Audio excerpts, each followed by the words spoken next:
Welcome to the next stage of the uh, part A4B, where we'll still continue in demonstrating how to use basic tools to achieve your simple diagrams. Now, mind you, uh, we're not drawing the dimension for now.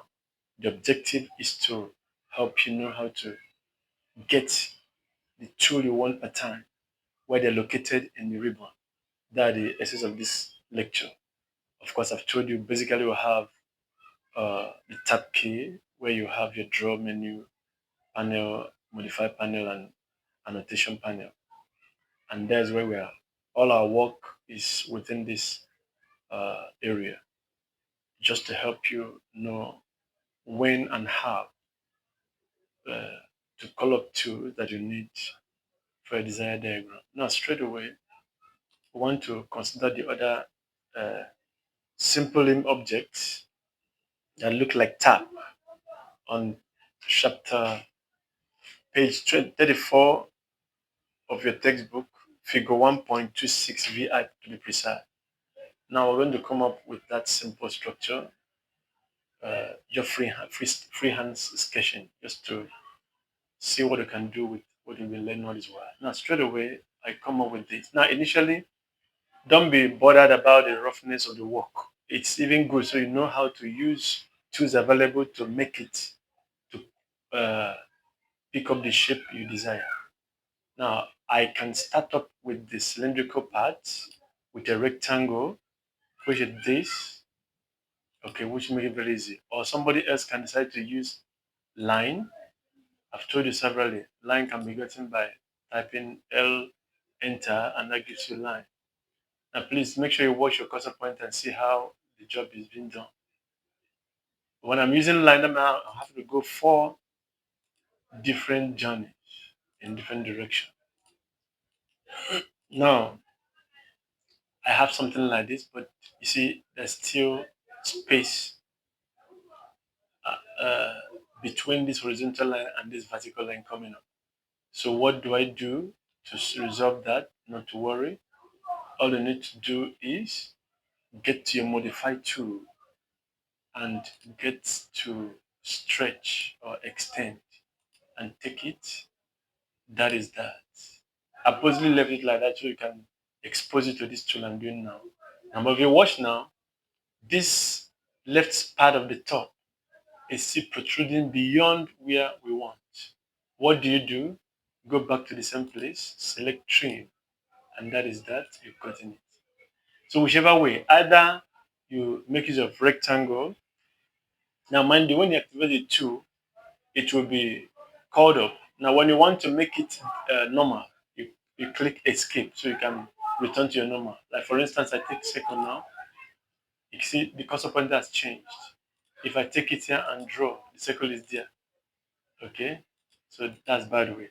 Now I one thing about the difference between the left side rectangle and the right side rectangle. This one serves as as what? A single entity. If I click on any part, the whole part will be selected. Now what? The whole part will be selected. It's showing something like blue color shows that it's selected.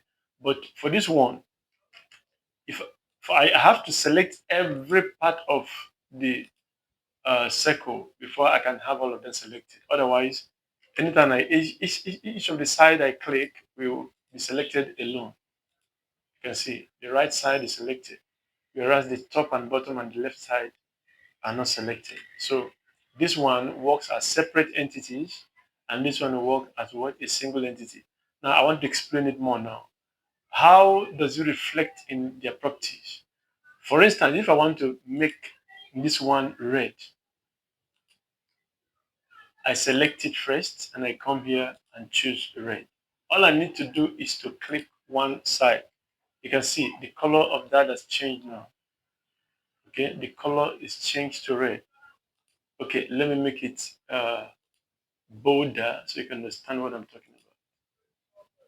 Please, these are the fundamentals. If you don't get the basics now, you have problem in subsequent time. So I wanted to understand what we're doing here. I'm going to make it bigger so you can understand what I'm doing. Now, As you can see the line now. Okay, let me merge it together so we can have the same properties and make it uniform. Okay, I select. Now watch, is this color, okay, except for your screen. The color actually, when you look at it here, is this one is showing red and this one is showing white. Okay, they have differences in color. Let me choose another color that will be very, very conspicuous. Okay, I don't know whether there's a change on the screen, but then if you look very well, this one is changed to different colors together. This one still maintain white. So what I'm trying to say is when it's a single entity, when you click any part and effect a change, every part of that object will be affected. Will be affected. Now, but for this one that is separate entity, I just use a line to go four corners. Only the side I want to, only the side I selected will be the one that be affected. That is secret, the idea. Like now, I want this line to be thicker. You see it? Now I have four corners there, but only the left hand side is getting the property of the uh, uh, material I introduced on it. So that's the difference between the left rectangle and the right left rectangle. Very important. So depending on the objective, you have to know which one to use. That's by the way. Okay, now I want to go back to the drawing of the cylinder. I pick up this and this and this. Okay, now I've gotten the shape. All right, let me center it. I want to bring it to the center. I select it first and I say move. This is move. I pin it up and position it to where I want. Okay, I think I have something better now. Now, the next is to insert the circle. If you watch the shape, it has something like round circle at the bottom. Very easy. Now, there are different kind of circles. That's what I want to show you now. We have center radius, we have center diameter, 2 point and 3 point. At this point in time, if you look at the object or the diagram on page 34, figure 1.26 VI, you will see that the, the circle at the bottom of the triangle rectangle actually has 3 points A, B, C, D.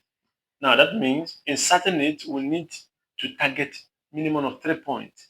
So that is why this 3 point circle will be very, very needful for now. So I select it and come here and say 1, 2,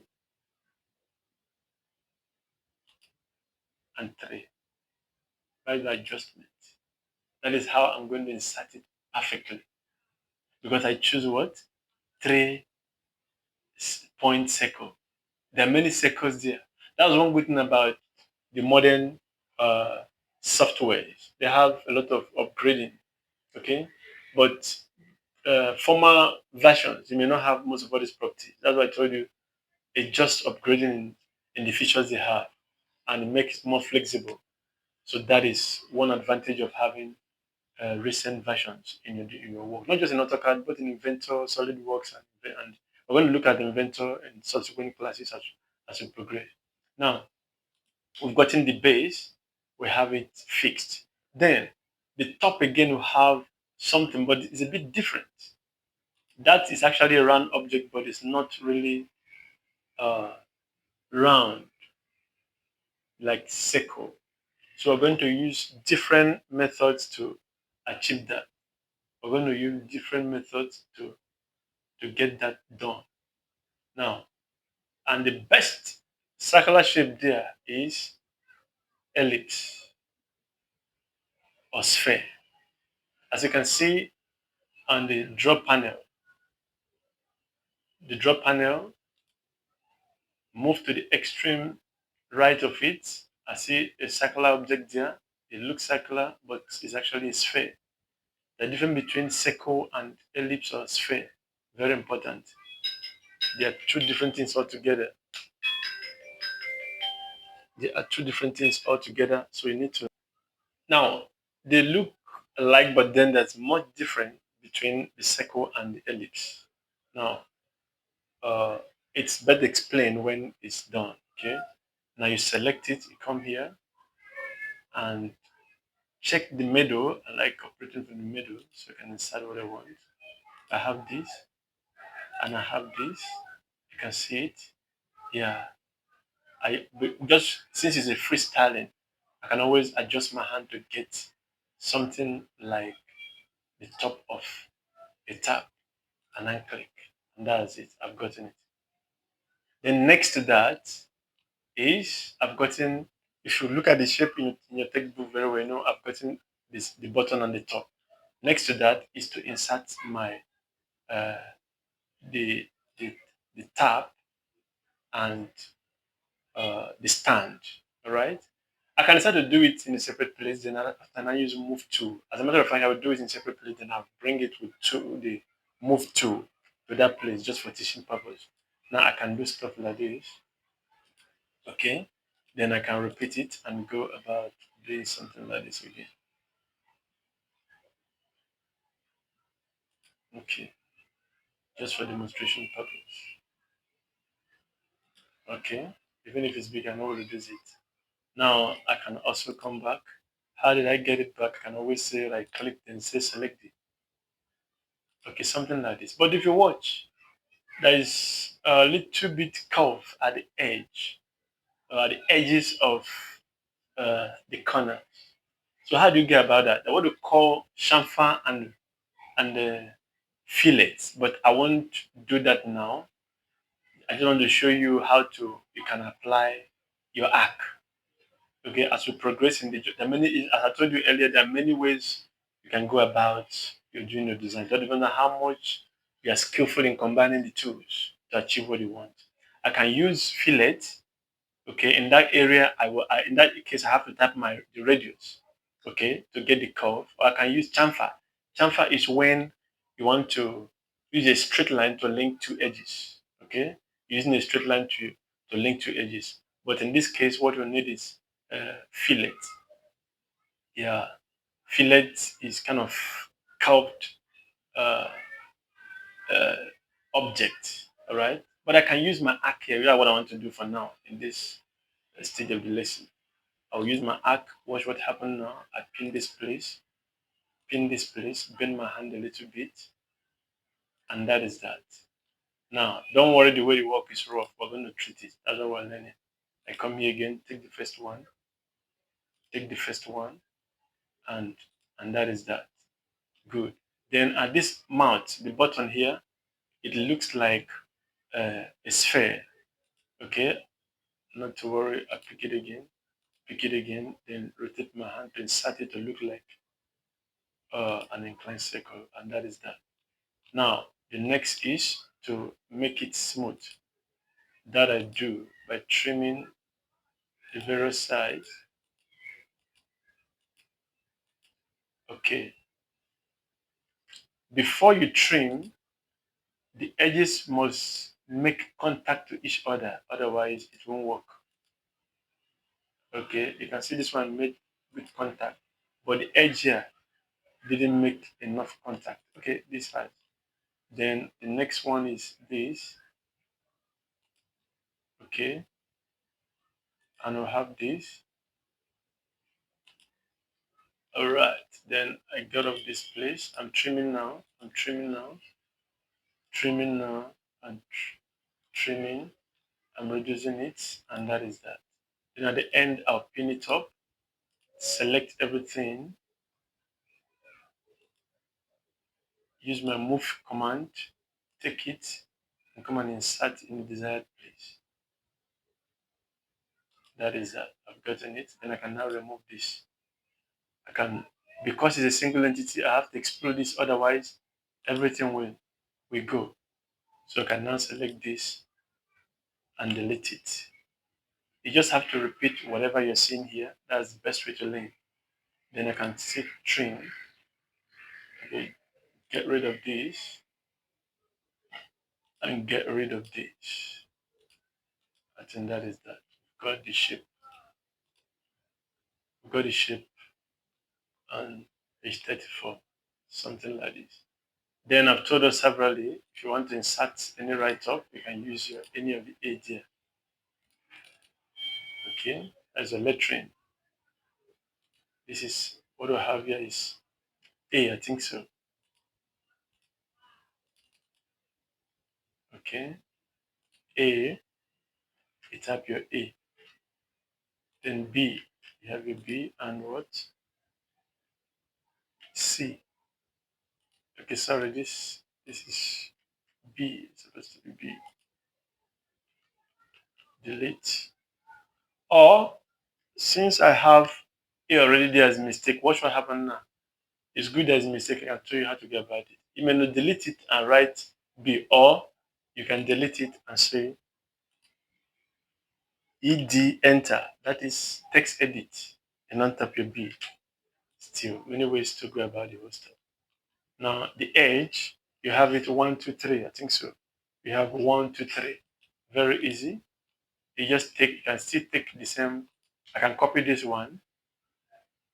Okay. Let me just, for the sake of teaching, I will take this and see specify this and put it here. 1, 2, and 3. And that is that. I can come and write figure 1.26 VR. And that is how to go about the entire drawing. I think it's good you repeat it, okay, for mastery purpose. At least we are still uh, at the stage where you can always do freestyle pattern of drawing. It becomes more serious when you want to do the dimension. But for now, at least you can just play with it so you can know how to get used to that. So nobody will know how I got this edge. I can use chamfer. When we get to a higher level of the teaching, we'll work about that one. In that case, the radius will be specified. But here we don't have any dimension, so I was able to use arc to manipulate it very easy, then trim it. And that looks like what you're seeing in figure 1.26 VR. Now we continue again in the next class. I think getting more serious now. Please, at this point in time, you need to get your materials and keep repeating whatever you see us do, and you find yourself at least getting free from the fear of drawing, as you were told before. The best way to learn, as I've told us earlier, is just to keep practicing. That's all. It's not difficult something. Now we'll meet again in next section. Thank you very much. Please make sure you put your name in the comment box. That's the only way we know that you attended the class, because this is more or less online. So you view it, make a comment. If there's any question, you can leave it there. From the back end, you can always control it. And check us up again in the next lecture. Thank you very much.